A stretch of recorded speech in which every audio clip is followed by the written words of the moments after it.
tell me. Ask him.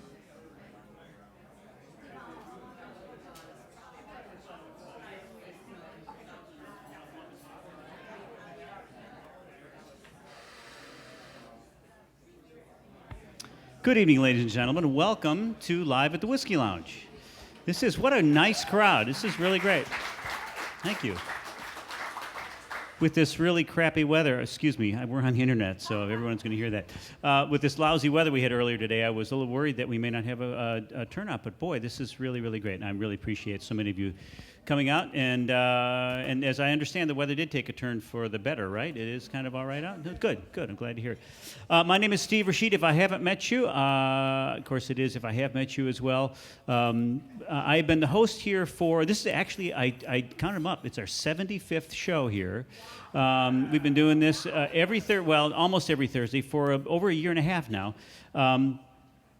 We started, for those of you who haven't been here before, we started as sort of this little idea. I am myself a musician, and I was performing downstairs one week and saw this beautiful room, and the club was brand new, and they hadn't completely figured out a theme for this room, and so I walked up here just kind of between things when we were downstairs setting up, and I thought it was a gorgeous room, and asked them if they'd be into having a jazz series up here, and they said yes. So we started in March of 2014, and things have grown and grown and grown. We're very happy to be here.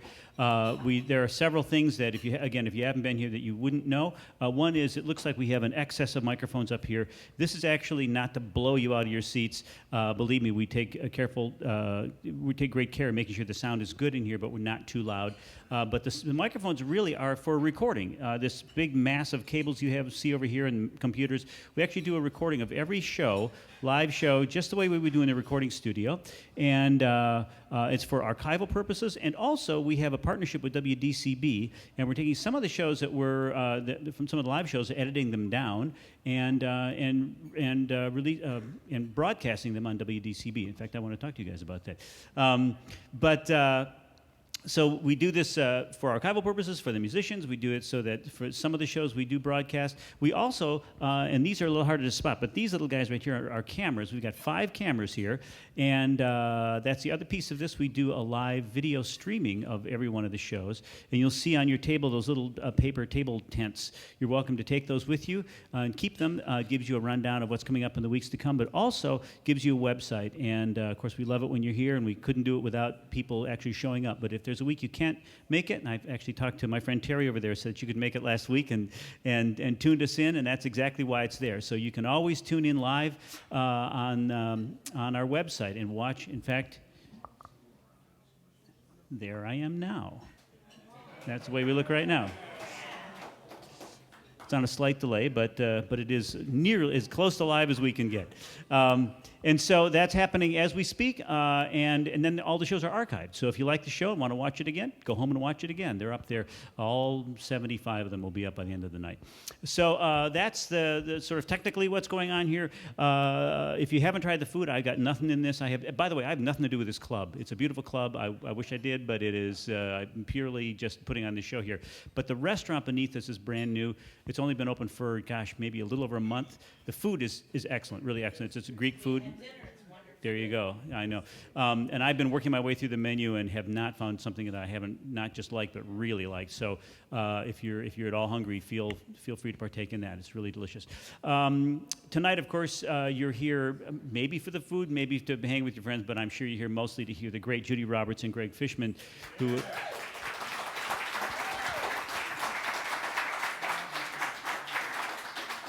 Last week we had Paulinho Garcia here, and we're having a series of goodbyes because Paulinho is moving to Los Angeles, and last week was his last week here before he moved to Los Angeles, and this week is Judy and Greg's last week before they head off. You're still in town for a little while, right? Yeah, one more week. But then they head off to Phoenix for they're not dopes. They go to Phoenix for the winter months. So this will be the last time we'll see them until the spring. But and the same was true for Paulinho. When I first started this series, I didn't know really what I was getting into, and I thought this could be really fun, or it could just crash and burn. So I made a short list of the people that that were dear friends and incredible musicians that I thought I could call these people up and they would come and maybe take a chance on this with me and come perform. And if it works out, great. If it doesn't, they're not going to hate me. And boy, I called these guys. I don't know if you guys were the first call, but boy, in that first, you were first. I think you were the first call I made. But in that first little group of friends that I called, these guys were among them, and I was so thrilled that we worked it out. And they've been, I didn't stop to think how many times you've been here, but this has got to be 6 or 7 times you've been here. So anyway, we're thrilled to have them here, always thrilled. They're dear friends and incredible musicians. And we'll come back, and at the end of the first set, I come back and we do a little bit of a Q&A with them and get to know them a little bit and invite your questions as well. But for now, I'm going to get out of the way. Please settle back, have a great time. Oh, by the way, since we are recording and we do consider this a listening room, we do ask your respect to the artists and the fact that we'd rather, when we broadcast this, not broadcast your conversations. So please, certainly don't mind if you chat with your neighbors, but please do keep it down at a low level, just out of respect for all of this that's going on. But let me now turn it over to the fantastic Judy Roberts and Greg Fishman. Thank you so much. Thank you. By the way, Steve, Rosalie's, what article is Steve in today? What periodical? The Round Table. Is that an Evanstonian periodical, so to speak?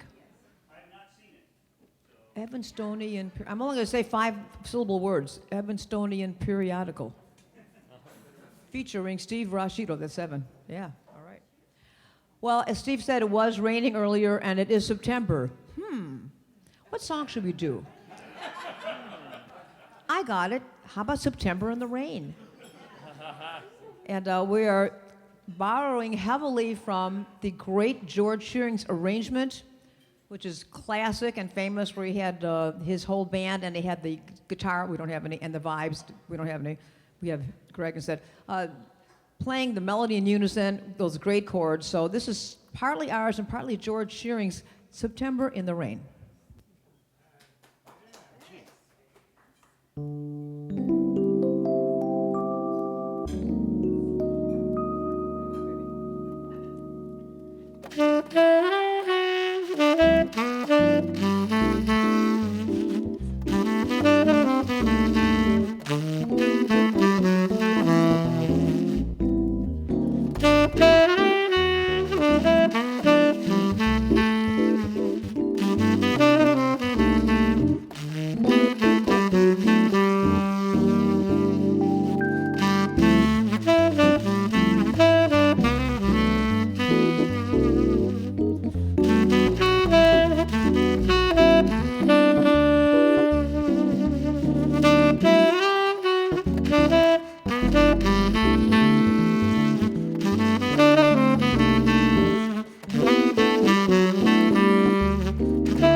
Hey, thank you so much.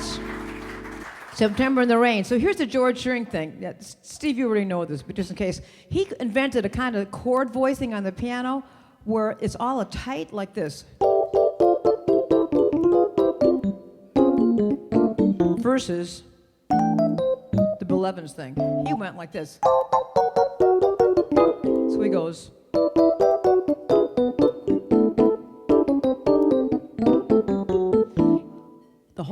The whole chord is in one octave. All it is this hand and this finger like this. It's very cool. If you're nice to me, I'll show you the details later. Okay. Steve is a great piano player, but yeah, it can't hurt to learn little George Shearing. So that's September. What else were you doing for the season? John wanted to hear. John, what did you want to hear? How High the Moon, yeah. And there is a moon tonight. So let's do it. Okay. You count it. You pick it. Same key. It's also in G. Okay.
much.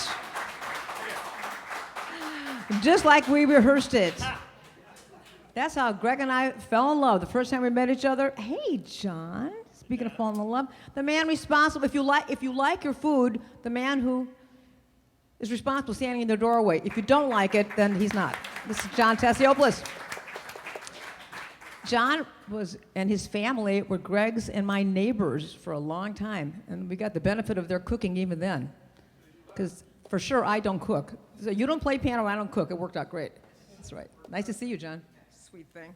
Everybody's loving the food. Where's my take home? Where's my take home? Thank you. Okay, we're going to do one more song about autumn. Probably a whole bunch of them actually, as we think of them. But this is the classic, avec les paroles écrites par Jacques Prévert, with lyrics by Jacques Prévert in français, and Johnny Mercer in English. French first, okay? C'est une chanson qui ne ressemble, toi qui m'aimais, moi qui t'aimais. Nous vivions tous les deux ensemble, toi qui m'aimais, moi qui t'aimais.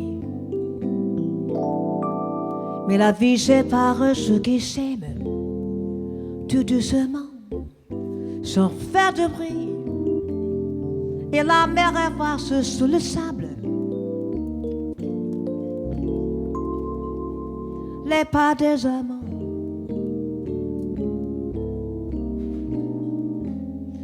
Déjeuner.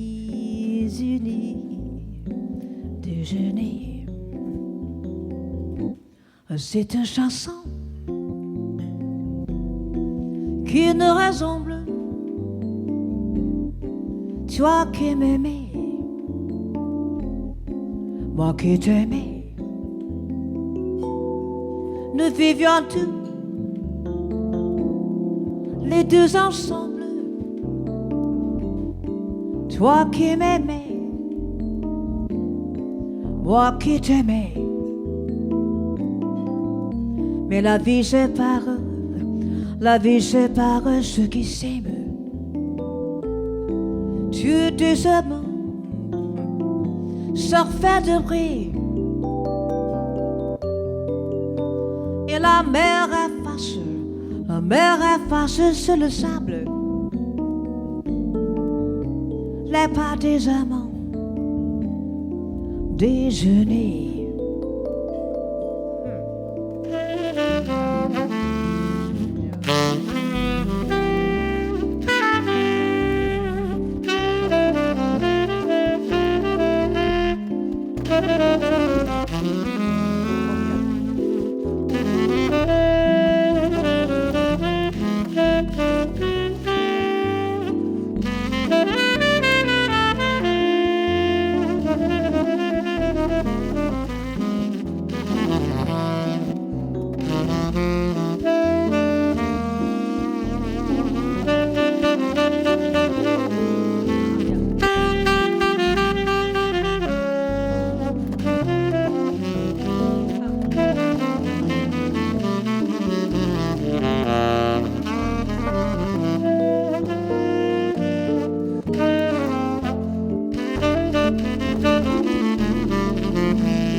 The falling leaves, merci beaucoup, drift by my window. The autumn leaves of red and gold, du rouge et d'or. I see your lips, je vois les lèvres. The summer kisses, les ombres roses d'été. The sunburned hands, les mains d'éponge. I used to hold. Since you went away, the days grow long. And soon I'll hear a winter song. But I miss you most of all, my darling. When autumn leaves start to fall, les pas des amants désunis, la chanson, les fruits mordeurs, c'est toujours dans mon cœur.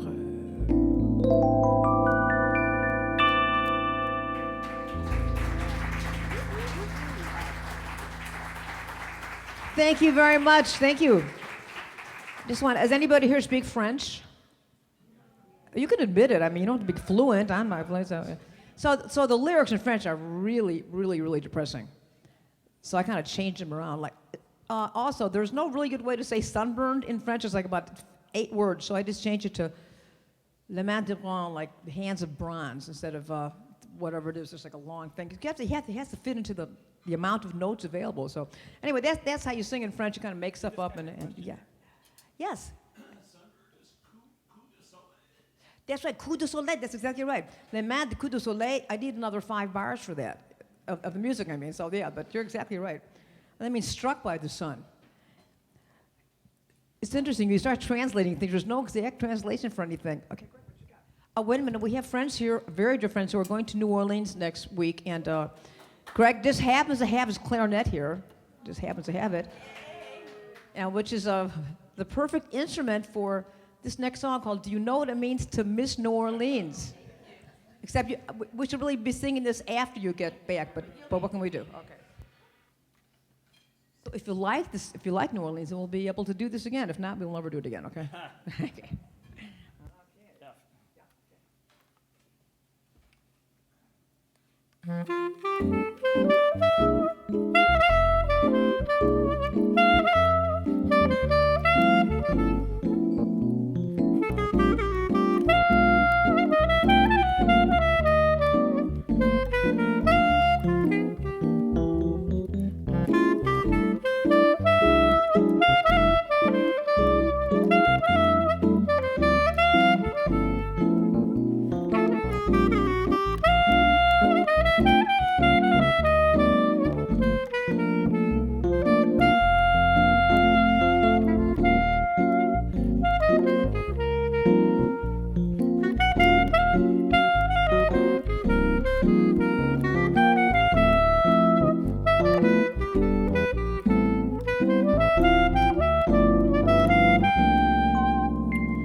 Yeah, Greg.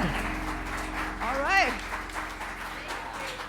All right. Let's do it again, different key. We'll do it in every key and it'll be time to go home. That is really cool. So, well, how long have you been in New Orleans? I've never been there. 3 nights. How many people have never been to New Orleans? I've never been. So that means everybody else has? Yeah. Greg, you've been there, right? When I was a kid, yeah. When he was a kid, okay. Well, yeah, baby. I gotta tell you something funny. When I watched YouTubes of this show, and you can see the backs of your heads. So I'm thinking, what if you were here with the wrong person? I have thought of that. That thought has occurred to me. Like, because I'm looking at the, the computer and thinking, gee, what if I saw Ken here hugging some other woman? But that reminds me of a great song. I'm not supposed to be singing because I lost my voice, but I'm going to try to do this one because it's kind of like this story. This is from New Faces of 1952. Yeah, I saw it live, so that shows you how old I am. And it's a great scene. It's just two people in the scene. It opens up with you see the man sitting in his easy chair with a newspaper in front of him, and it's late at night. And the wife comes over to him and says, "You're so late getting home from the office. Did you miss your train? Were you caught in the rain? No, don't bother to explain. Shall I fix you a quick martini? As a matter of fact, I'll have one with you. 'Cause to tell you the truth, I've had quite a day too. Guess who I saw today, my dear? I went in town to buy the kids a thing or two, and thought I'd stop and have a bite when I was through.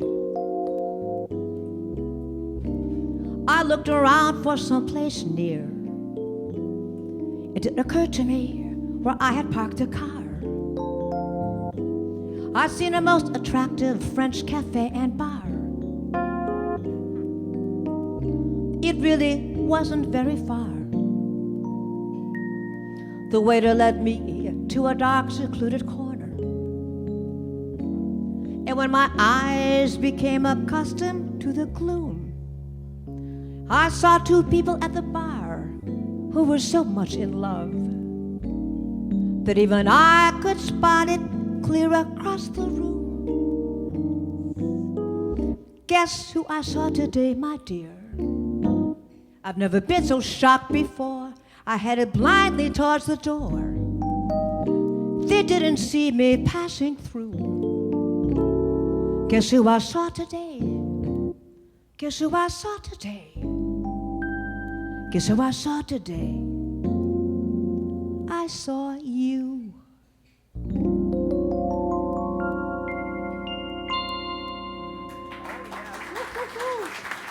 Oh, yeah. Just warning you, the next time you come here, just keep that in mind.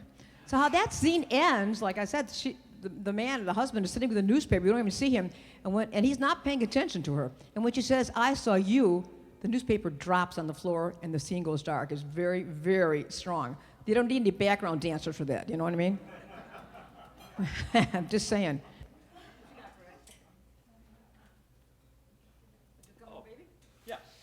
We're going to feature Greg on the flute, and this song is called "Coming Home Baby," and I think I heard it by like Herbie Mann. Is that right? Yeah. Right. I don't know. Is this on? Hello? There's a switch on this mic. Oh, the brown. Okay. This is by a bassist named Ben Tucker, though Herbie Mann had a big hit with this, and actually Bob Dorough put words to it, and Mel Torme had a huge pop hit with this in the early 60s. And this is our rendition of "Coming Home Baby."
Greg on the flute, thank you. Bring a tuba, it's like oboe. Just kidding. Hey, a very dear friend of ours is having a big birthday. You'd never guess. Wow, she looks great. I'm not going to say her age, but Sylvia, this is happy birthday for you. Actually, we should say it later, and people will say, "Oh my God, she looks great." You know.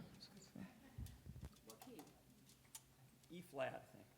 Okay, just so you know, I know what your favorite song is, and we've never done it before, but we're going to do it for you. So if we mess up, it's your fault, Sylvia. But happy birthday. E flat. Okay. E flat. 3 flats.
Well, yeah, wow, yeah, Sylvia.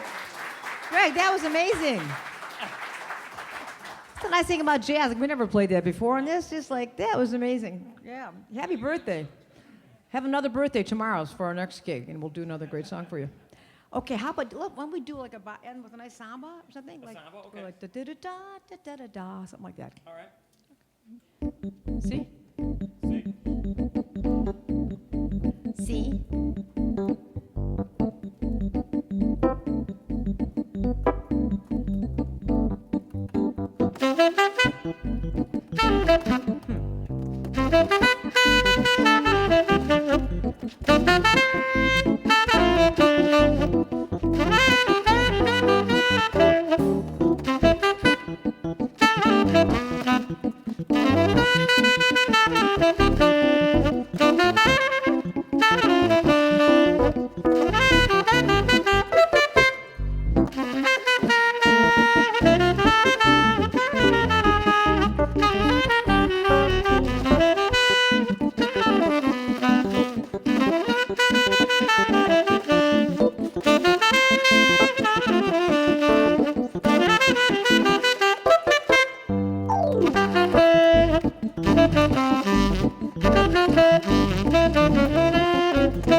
Thank you very much, everybody. Thank you. Greg Fishman, yeah.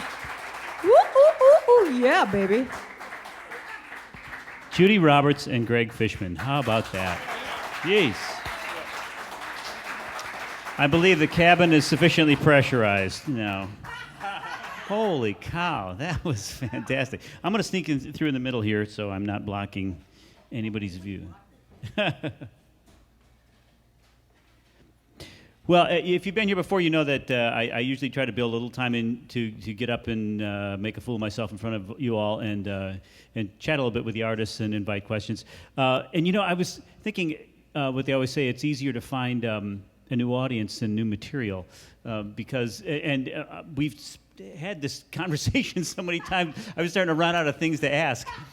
But I was thinking, this afternoon I was thinking something that I hadn't thought of before, and that was something I've never asked either of you, and that is going all the way back to the beginning, because we've talked about your influences, we've talked about approaches to creativity, we've talked about differences in approach, but one thing I've never asked you is, what was the moment when you were a child or whenever it was that you decided you wanted to be a musician, and why? I'm older, I'll go first. It was with my dad, who was a great guitar player, Bob Lowy, singer, arranger. And when he played Ella Fitzgerald and all those great songs, I knew I wanted to do that. And I'd sit at the piano, and he would play the guitar, and he also played some piano. We would go over songs together, and it was so great. I knew inside I wanted to do it. However, in my day, unless you were Marion McPartland, you didn't really do this. So yes. I kind of took a stab, and I mean a stab literally, at going to teacher's college. No. Because while I was doing that, I was playing on Wells Street and trying to do my homework at the same time. And but I kind of always wanted to do this. So was it in part a way that you connected with your dad? I mean, was that part totally. of? Oh yeah. That's all we talk about was music. Yeah. And how old were you when? I mean, was there a moment? Because I know for me there was a moment when Let's hear your moment. Well, we'll get to that. Yeah. But was there a moment for you that you wanted to be a musician? Yeah, I'll show you what it was. Okay. I'm on. Let's see.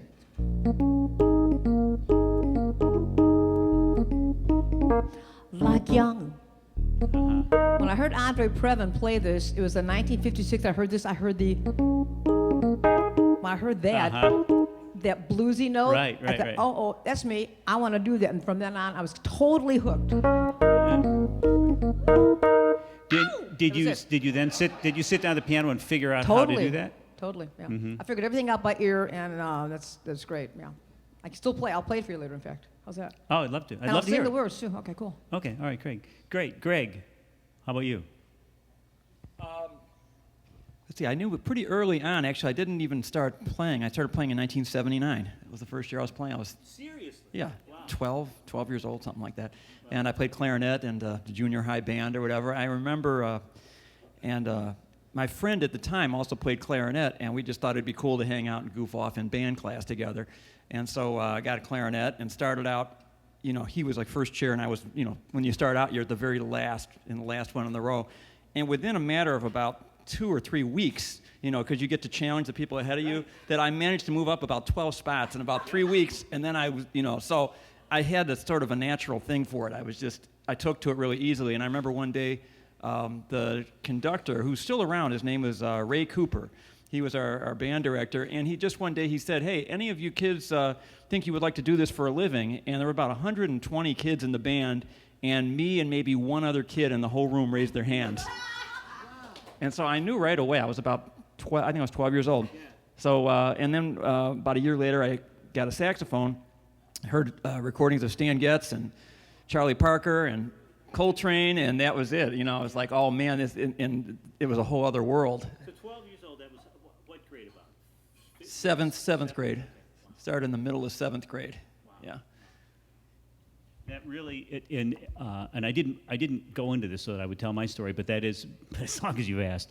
No, that actually mirrors in some way mine. I went to a parochial school as a little kid, and then switched it for reasons that are too long to go into. We switched over from parochial school to public school in 8th grade, and the band program started in 6th grade. So I was a piano player. I was taking piano lessons since I was in 3rd or 4th grade, something like that. And I liked it. I kind of liked playing the piano. But it wasn't a passion. And then I was, in 8th grade, they said you could join the band. So, for some reason, I just picked the trumpet. So I started playing the trumpet in 8th grade, but all the other kids had 2 years on me because they all started in 6th grade. So I was 11th chair out of 11 trumpets. And the first day in band, I couldn't even hit the tuning note. I mean, I had no embouchure, I had no control. And I went home weeping, and I told my parents that I wanted to quit. But I had the trumpet all summer, and I enjoyed messing around with it, trying to make it work. And my dad said, well, do you enjoy playing? And I said, yeah, but I can't do this. And he said, well, if it's worth having, isn't it worth working for? And I said, yeah, okay. So, and it turns out that his birthday was coming up. And I asked him what he wanted for his birthday. And he said, I've always loved that Louis Armstrong, and I don't have any of his records. Maybe you get me one of those. So I went out and bought him a Louis Armstrong record, having no idea that I was buying it for myself, and gave it to him. He said, great, let's sit down and listen to it. And I can pick, I know exactly where I was sitting. I know exactly where he was sitting. I can see the room. We sat down on my bed next to each other, and I put it on the turntable, and the first notes, and I just started weeping.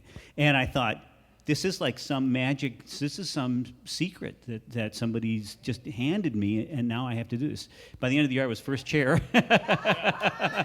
But it was that. That's it was a that great sort of story. Like, it was that. a switch that got flipped. And I think for a lot of us some of us it kind of creeps up on, but there are moments like that, My moment at the piano didn't come till later because I don't read music because I'm dyslexic, and I don't read music or anything.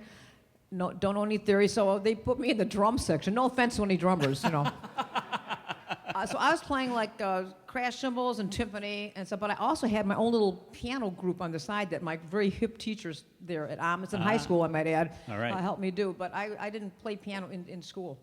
It was like during school okay. on the side, but yeah. But then play drums Yeah, or that's in the pretty drum. good. Did you play drum kit at all, or just No, mostly timpani and snare and stuff. When you first started trying to have a career in music, did you find it was? We only know our own perspective, but did you see that it was particularly difficult because you were a woman? I hate to break this to you people.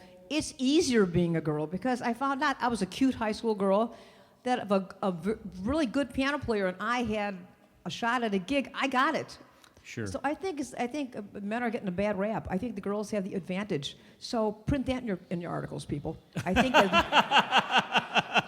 but nowadays you don't even deal with that. That's not even a thing in existence. But in my day, what I was saying was that I had a better shot than somebody who played better than me because I was a cute little girl. Mm. Do you think it changes instrument to instrument? I've always wondered that. That's a good I one. mean, you I'm not don't sure. see. I mean, I don't. There's We're, mostly this is piano really a players. tangent. Like I women guess it's not worth. there's mostly women piano players, but now there's what's that great big band in L.A. The Divas and all those bands. So there's like lots of instrumentalists who are women. It's great. Huh. But there's only one Marion McPartland. Like she was my role Yeah, model, my exactly. hero. You know. Could you tell us anything about Marion McPartland that maybe we haven't already talked about, or Not or on this show, but I can tell you later. But she was a mentor to you, yes? Oh, totally. You've all heard Marion McPartland on the radio on the piano jazz. Yeah. Well, I was on her show twice, but in between those times, we did a lot of hanging out, and she was like, how can I say this? She was like a real down-home teenage man-loving woman. Huh. And we had a lot of very interesting, racy conversations that I can only... She said things that shocked me, especially when you hear her beautiful, Yeah, proper right. British voice on the show. And then you hear her later, it's like, wow, she was definitely down to earth, as down to earth as you can imagine. Yeah, she was great. Oh, that is great. So That's think great. about that the next time you hear her playing those really beautiful songs. Think about that. Yeah, right. Who were some of your early influences?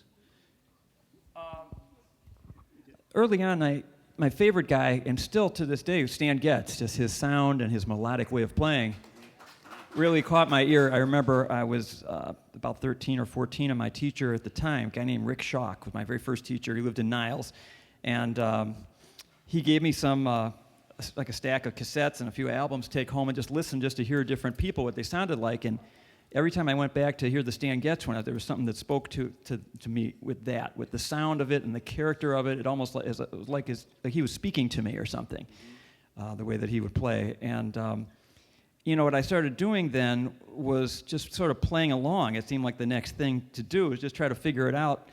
And I remember figuring out the parts, like Four Brothers, things like that. And I remember I went to my teacher's lesson. I had a little boom box back then, a little cassette recorder, and I'd stand back by the speakers of the stereo, and I'd put on Woody Herman or Benny Goodman, and I would just play along, and I would just keep doing this all day. So I recorded a few tracks of me playing with them, and just brought it to his house and said, "Hey, what do you think of this?" And he was like kind of knocked out that I would do that, because no one told me to do that. It was just seemed like, okay, I want to figure out how to do this. Well, let me see if I can just stand up there and play with these guys and see what they're doing. And that was the beginning of what they call transcription. And transcription is where you figure out every detail and nuance of what the guy on the record is doing. And that's how you really get in touch with the language. So I ended up just being a total transcription nut. And I did over 600 transcriptions where I would just basically model these different players and try to get inside their heads and pick up elements of their style, so that if they had done a 2-chorus solo, I should be able to play a third chorus, and someone listening should not be able to tell that third chorus was me, that it should be modeling them, okay? And so then it got to, so that's how you do it. And then it got into a thing where I'd play one of their phrases, and then I would replace it. I called it evens and odds. So I'd play one of their phrases, then replace it with one of mine, then back to theirs, and get where you can just do it effortlessly. And eventually, you start out 100% them when you're trading the phrases. Then you just maybe put a few of your own in, so it's 90-10. Then the next round it's 80-20. Eventually, you get down to where it's 90% you, 10% them, and then it's 100% you within their style. And then you go to the next guy. And I've told you this before. This gets into this book that I wrote called The Lobster Theory. Those are the lobsters. There's a whole big thing to this, but basically one part of it is your influences are, it's like your ears are nets, okay, and in your mind is this big tank, okay, and so you're listening to Stan Getz, a picture of a lobster with Stan Getz's head, and it's crawling around in your tank in your mind. And then you listen to Paul Desmond, and you got your Paul Desmond lobster in there, your Cannonball Adderley lobster, your Sonny Rollins lobster, and over years, all of these lobsters you've caught, they crossbreed in your tank, and you get a new species of lobster with your favorite traits of all of the guys, all of the ones you've caught so far, and that's your lobster. So that's part of the lobster theory. By the way, Paul Desmond is actually a blue crab. Just so you know. Yeah, you're right. I don't know what I'm saying. Anybody have any questions? Yes, sir. Is that also how you teach? Yes. I mean, you're Yeah. well-known as a teacher. Question was, is that how Greg teaches? Yes. I teach with a lot of analogies, because the analogies really can convey some very complex concept in a simple way. so that someone who doesn't have a ton of training, they can get the concept instead of having to work for 15 or 20 years to get to the level where they can understand it. If I explain it on a technical or theoretical level, that's one thing. But if I can use an analogy, here, I'll give you one other one. This is from the book, and I was sort of thinking of this while we were playing, because people are always asking me about, you hear a beginning player solo, or even a college player who's been playing a while. They're hard to follow a lot of the time.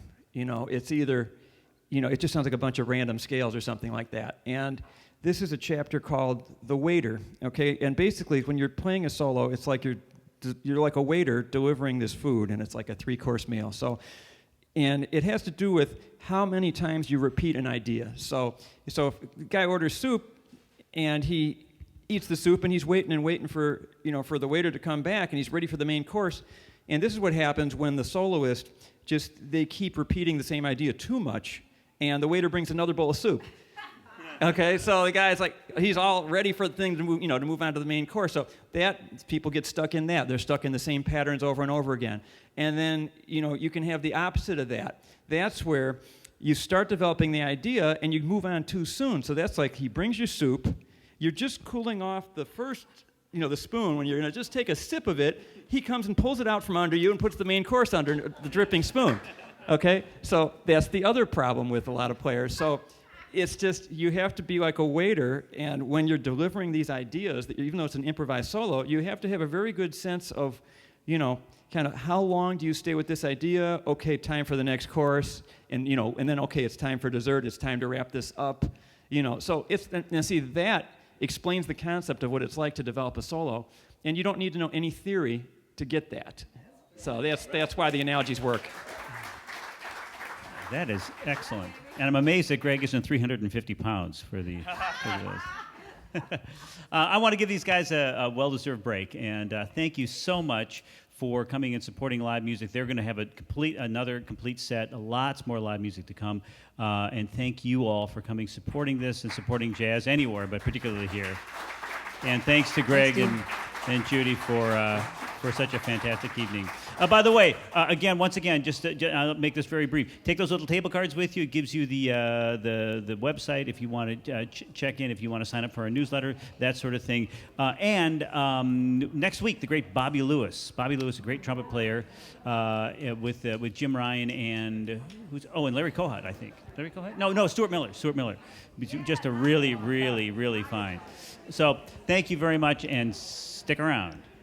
There might be some forehand piano playing on this next set, so be careful.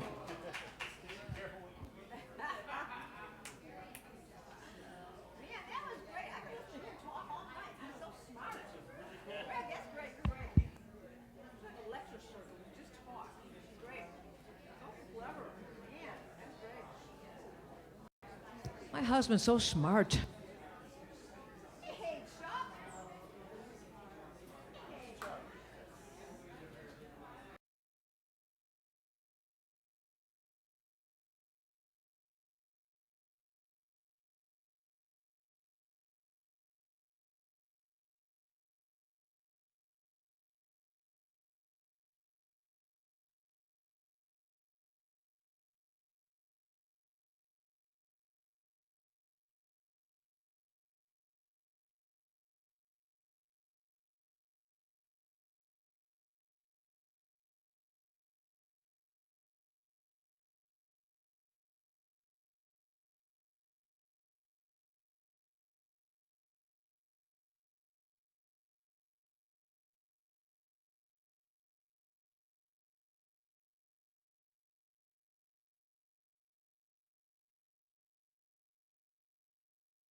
Folks, thanks for sticking around.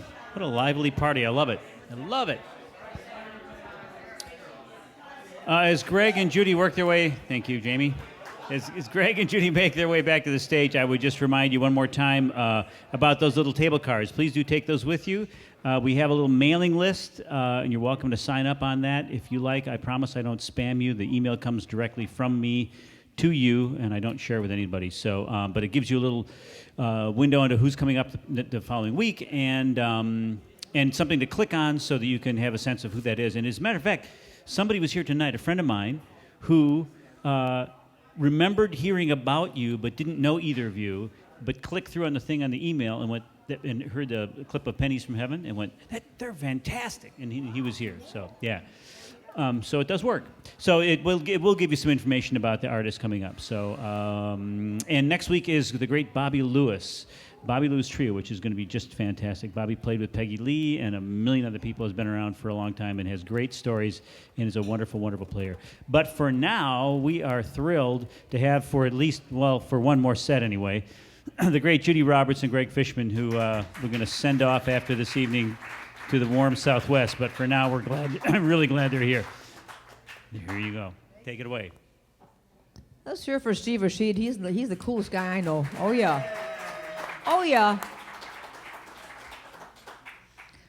Steve, before I really started doing this with you, I just thought you were like a folk music guy. I didn't know. I just didn't know. This was years ago. Years ago. And, yeah. Just so you don't stand in front of that, because it'll be like... The man with the camera up here is Chuck Osgood, who was a very famous photographer at the Chicago Tribune, and did my first 3 great-looking album covers. Yeah. Of course, I was so cute then, you couldn't go wrong. Was that last year or the year before? Oh, very good. Yeah. Smooth. That was smooth. Yeah. Maybe we should do a song from one of those. Maybe. We'll think about it. I wanted to do something like in honor of Paulinho, who is leaving town. Paulinho Garcia is moving to LA, but he'll be back. He's supposedly been moving for a long time, but we keep seeing him here, so we'll see how that goes. This is our recording of Agua de Beber, which is by Antonio Carlos Jobim. Am I saying that right? Yeah. Which means a drink of water. Agua de Beber. It sounds more exotic than it is. All right. Hey, wait a minute. Agua de Beber. Okay, that's right. You want some? No, it's okay.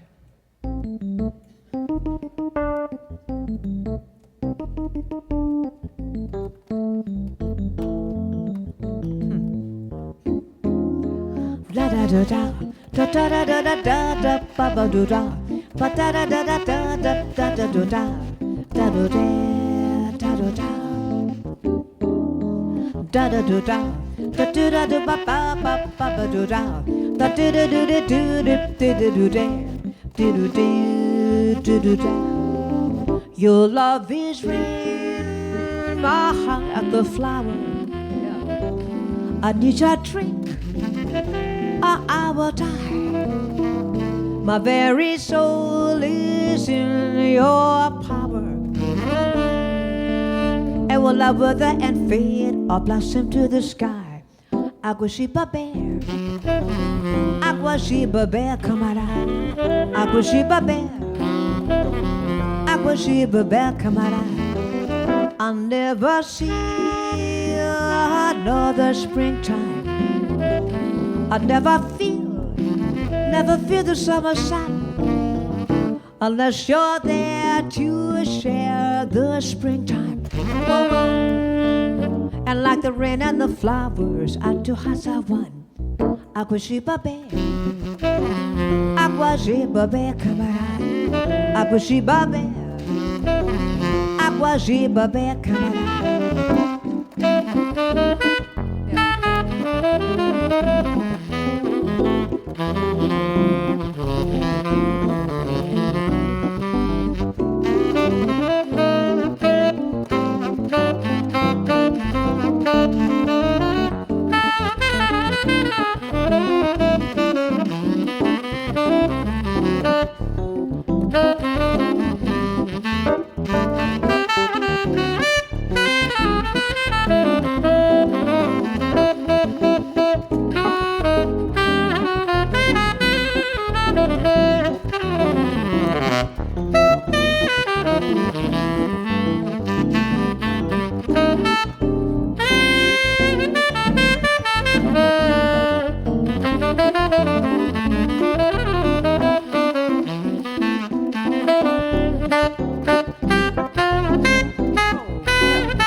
I'll never see another springtime. Merci beaucoup. I'll never feel the summer sun unless you're there to share the springtime. And like the rain and the flowers, our two hearts are one. Agua Shiba Bear, Agua Shiba Bear, camarada. Agua Shiba Bear, Agua Shiba Bear, camarada. Agua Shiba Bear, Agua Shiba Bear, camarada. Agua Shiba Bear, Agua Shiba Bear, camarada. La la la la la la la la la da ba do ba da da da da da da da ba ba do ba da do da da do da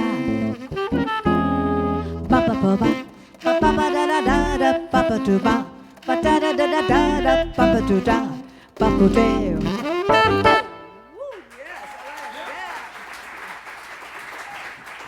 Thank you so much, Agua Shiba Bear. Thank you. Drink of water. I think if we have a more exotic translation, we'll make something up. Midnights in Brazil. How's that? Okay. Canadian sunset? Okay. What do you think? We like to wing it here. I don't know if people come in here with prepared shows. We obviously don't. We'd like to see what you want to hear and what we want to hear and see what Patron wants to hear. You know, go by that. So my choice is to do Canadian sunset. How many? Yeah. All right. It's an F. Uh-oh. Good thing I asked, huh? Oh, yeah.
Oh, yeah, Greg, Canadian Sunset. You gotta say Gene Ammons, that's influenced. That's right. Gene's Here, you tell. You're so good, you tell about that because you know how to say it. I always have to give credit. Gene Ammons, another one of my favorite tenor players, he kind of owned that song. That was his sort of arrangement as far as hitting that big first note really loud like that, kind of leading into it soft. And, because most people would play it. Here, hold this. They would just go like... And Gene Ammons comes along, and see, on the saxophone's a unique instrument in that there are different weightings to the notes. So it's not only playing louder or softer, but it's different timbres. So the light D, the middleweight D, the heavyweight D. So you've got these three. So he goes from the lightest to the heaviest in a very short time. Give that effect. So that's the stuff, spending, 8 hours a day practicing and listening to the records and figuring out what the guy's doing. That's the stuff they don't show you in school. And that's the really cool stuff. See, that's what I always tell people. It's like, how are they going to give me a test on that? See, they need tests to keep everything flowing and keep the students' enrollment up and all that. So they need something they can grade them on and say, check them. Yes, they're right. Or yes, they got the right answer. Or no, they have the wrong answer. But when it comes to this thing, this is all like emotion and kind of gut level playing, Gene Ammons and that stuff. And I'm like, how are you going to grade someone on that? You can't really. It's just it's a feeling. So and if you don't have that feeling, internally, and you're not experiencing it, you're not going to be able to put it out there for people, even if you know all the right notes to play, on paper. So there you go. Well said, Greg. Yeah. Wow. Yeah. I didn't go to school. I don't miss a thing. I mean, I have a degree from Amundsen High School. There you go. Yeah. Anybody here going to Amundsen High School? Beside my sister Rosalie? But the poor thing, she had to transfer to Sullivan halfway through, right? I'm sorry about that. I'm still sorry about that. To Amundsen we pledge our loyalty and love. We sing thy praise and banners wave all other schools above. All hail to thee, thrice hail. Our courage never fail. Victorious heart shall e'er prevail to Amundsen. Then there's the cymbal crashes that I did. Whack, whack, whack, because I had these huge biceps on my arm. I got a great big bicep from that. Anyway, that's Amundsen. And what? Oh, and the typewriter song. That goes zing. I sat there at the typewriter and played the typewriter because, see, it pays to not read music. I got to do all the fun stuff.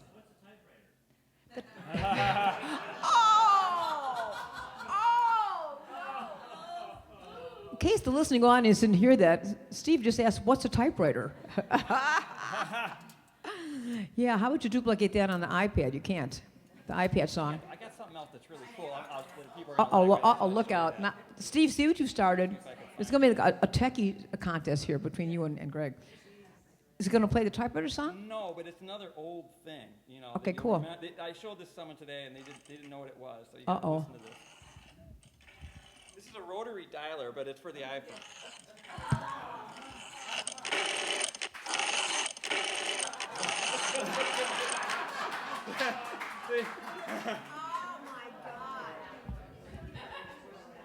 So we were standing around at a gig in Arizona, actually, and we were talking about all this technology, and it's like, oh yeah, but those old phones sounded better anyway. They were more, they were solid, and you could hold them in your hand better, and I liked the sound of the rotary dial. I said, we got to come up with an app like that, and I look online, and sure enough, someone already thought of it before me. And so, and it really works, actually. You could dial like that if you like, but no, it works. You can dial like that if you want. See, with the rotary phone, there's no way you could accidentally dial anybody, which was really a cool feature. You had to intentionally do those numbers. You get someone with a bunch of 9s in their number, it's going to be a long time to call them. Oh, that's a good one. I didn't know you had that. I got to keep closer track and see what you're doing around the house here. Yeah, wow, that's cool. Okay, just for that. Let's see if we can do this. Okay, now, wait a second. It's okay. I'm not supposed to sing, but now you made me do this now. Now you made me do this, Greg.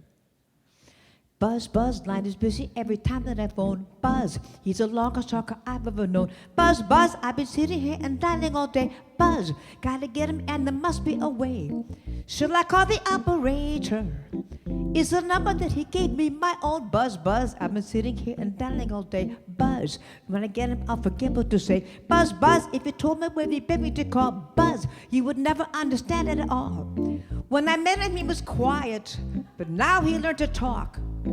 Buzz, buzz, think I'm going to give up. Can't stand it anymore. Buzz, buzz, I've decided that this romance is through. Can it be true that it is ringing? I don't believe it, but till I say hello.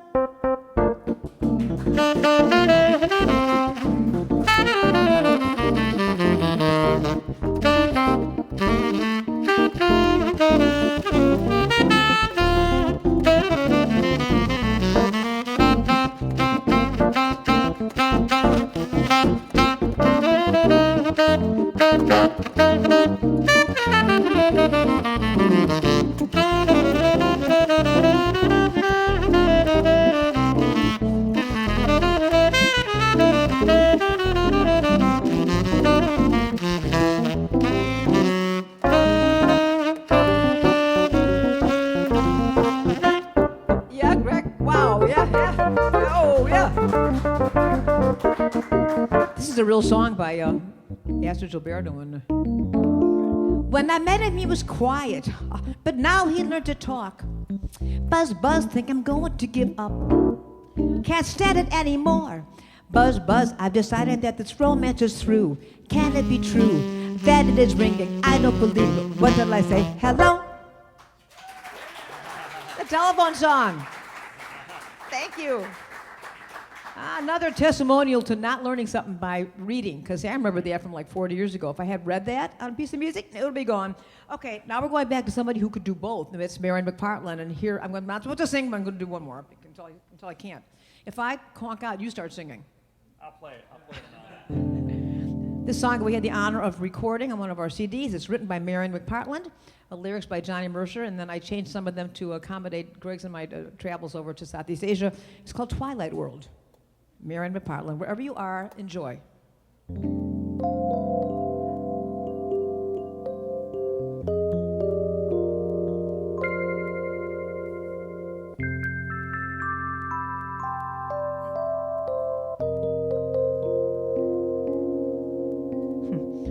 Twilight world, over the China Sea, sing me a melody from ages ago. In a twilight world, there's jasmine in the breeze, a sunset in Balinese as lanterns burn low. Life is a changing panorama, Love is a dancing butterfly. Watch the shadows at play in Shanghai or Taipei. In Malaysia, palm trees sway in the dark, sultry sky. Twilight world, moon over Singapore. The stars shine down once more as evening begins. So find your twilight world before the night sets in.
Life is a changing panorama. Love is a dancing butterfly. Evening music floats by in the cool of Chiang Mai. Hear the wind chimes play at the end of the day, lullabies. Twilight world, moon over Singapore, Michelle. The stars shine down once more as evening begins. So find your twilight world before the night sets in.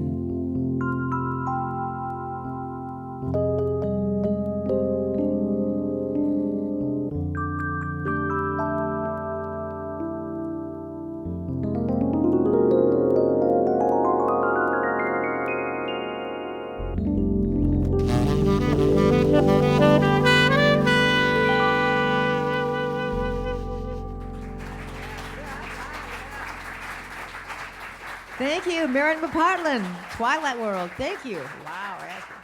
Yeah, Marion. Yeah. Remember, she was quite a down-to-earth woman. Let's say that. I'll tell you later, Steve. Was it on the flute? The flute? How about do.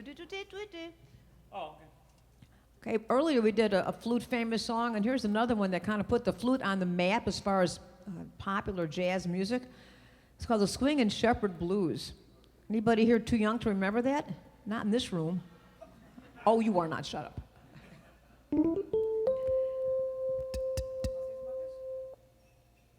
This is by Mo Kaufman, a Canadian saxophonist and flutist, and became a hit in the 50s, and lots of people recorded this. Count Basie Band did it, Herbie Mann did it, and there were even some words put, I don't know the words to it, but I know Ella Fitzgerald sang this as well. So here's the Swingin' Shepherd Blues.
Thank you.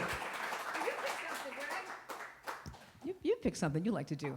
Now, we're going to finish the last song. Is going to be like no practicing. It's going to be four-hand piano in a minute. So just saying.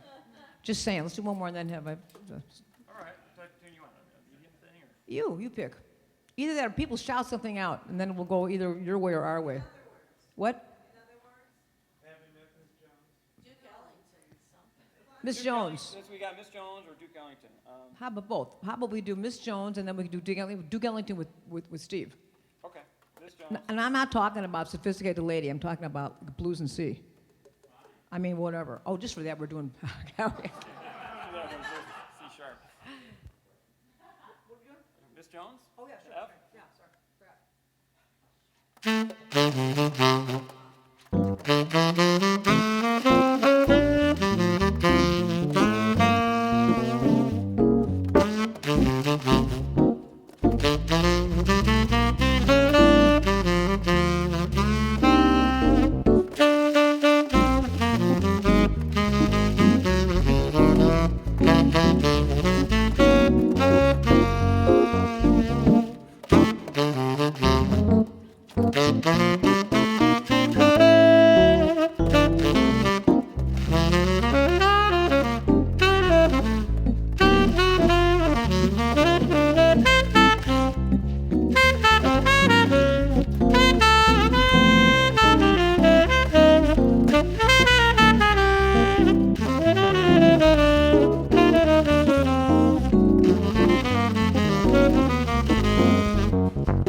Miss Jones, part 2. Thank you.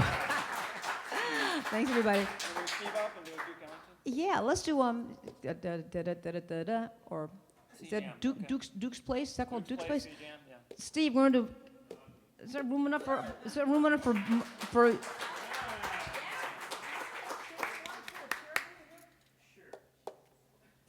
down. This is missionary position piano. I'm playing the violin. I didn't say that on the microphone. But I should have. How's this?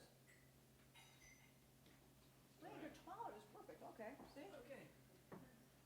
Okay, Greg, you start. This is losing seats. I mean, you know. Wanna say These guys have had 2 hours to warm up. Be gentle with me.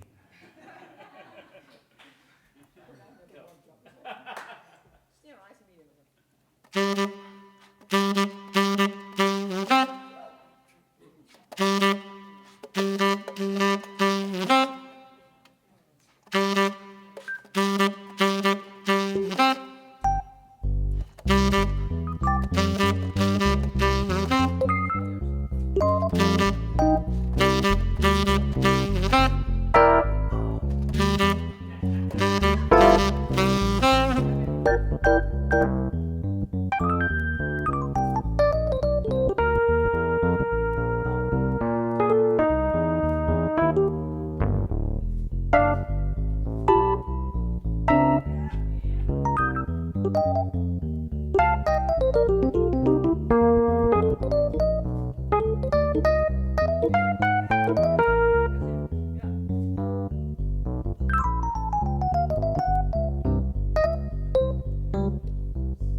Ladies and gentlemen, it's a Steve and Judy show featuring Greg Fishman.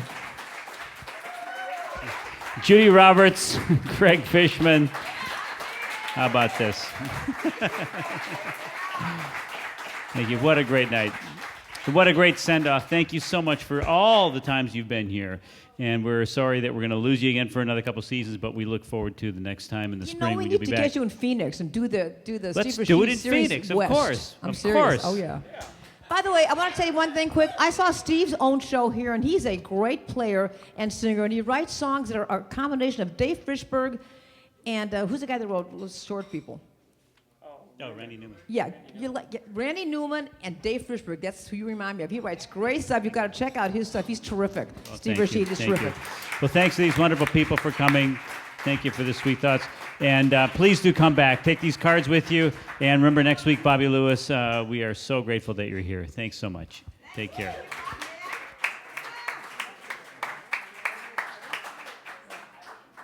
Wasn't Petra's show with the Bobby Lewis the biggest crowd you ever had here since you started this? It was huge. I don't remember the numbers, but I mean, it's okay if it's bigger than our crowd. It's okay. yeah, I mean, it was. I don't mind. Yeah, Petra Van Nous in the audience, folks, ladies and gentlemen.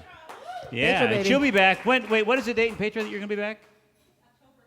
October 8th with Andy Brown and Joe Policastro, yes? Oh, my God. It's going to be a great one. Going to be a great one. So come back for that one, too. Thanks, folks. Have a good night. Yes. Baseball season's underway. Better get ready for a brand new day. So stamp your feet and clap your hands. Chicago Cubs have the greatest fans. Everybody.